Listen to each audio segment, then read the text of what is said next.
إهداء من خوات الجوري شوق وحصة بمناسبة التخرج. أقبلت بنت الفخر ست البنات في حفل تخريجها متباهية، جتكم الجوري بهبة وبثبات والشهادة في يديها زاهية.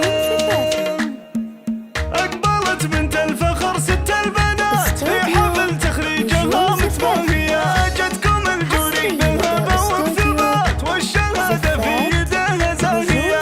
ألف مبروك وافرحي يغلى البنات بالتخرج والشهادة الغالية، بالتعب والجد نلت الأمنيات، فرحتك اليوم فرحة هانية. يا بيوت الشعر غني الأغنيات لأجل عين أم الوصوف الراقية، هذه الجوري جميلة الصفات، شيخته للزين قمره ضاوية، شيخته للزين قمره ضاوية. بنت أبو عينين والروس الدها، الرجال أهل الفعول السامية، في حالها ما لها ند وسواد، كأنها غزال ريم ضاوية. وجهها المملوح ضافي بالحلال، خدها ناعم عيون ساجية، محلى شامتها تزيدها حلال، زاهية فوق الشفاه الباهية. والله كملها بهبة وبثبات، الثقل والعقل وروح صافية. بنت شيخ يعتلي للنايفات، محمد وبالطيب كف ساقية،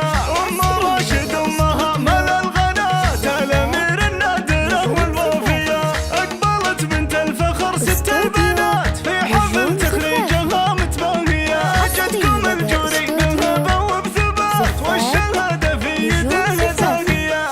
ألف مبروك وافرحي يغلى البنات بالتخرج والشهادة الغالية، بالتعب والجد نلت الأمنيات، فرحتك اليوم فرحة هانية. يا بيوت الشعر غني الأغنيات لأجل عين أم الوصوف الراقية، هذه الجوري جميلة الصفات، شيخته للزين قمره ضاوية، شيخته للزين قمره ضاوية. بنت أبو عينين والروس الدها، الرجال أهل الفعول السامية، في حالها ما لها ند وسواد، كأنها غزال ريم ضاوية. وجهها المملوح ضافي بالحلال، خدها ناعم عيون ساجية، محلى شامتها تزيدها حلال، زاهية فوق الشفاه الباهية.